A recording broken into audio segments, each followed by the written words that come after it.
With hunters now applying for big and trophy game hunt seasons in Wyoming, the abundance of some of the nation's best hunting and fishing inevitably tempts some people to break the law in an effort to gain what they think might be an advantage. That temptation is committing false oath, claiming on the hunting application that you're a Wyoming resident when you're not.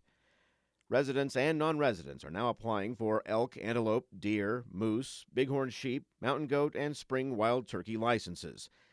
For some newcomers to the state, the temptation to apply as a resident is obvious. There's significant cost savings residents pay for licenses compared to non-residents, and in some cases the drawing odds for some licenses is significantly better.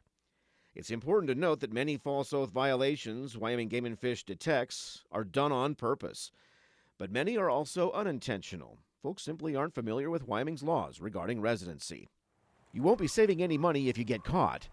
Depending on circumstances, convictions on false oath could nail an offender as much as a $10,000 fine, loss of hunting and fishing privileges, and restitution if an animal is taken.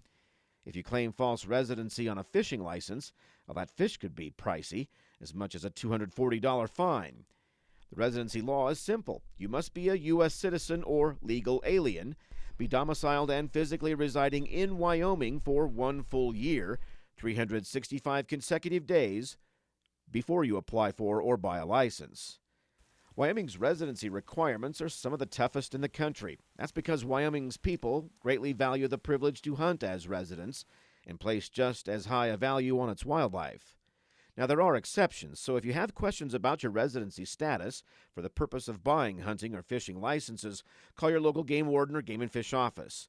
Chancing it to save money or obtain a tough-to-get license by claiming residency on a fishing license or hunting application might be tempting, but hopefully the more persuasive argument is the prospect of thousands of dollars in fines if you get caught.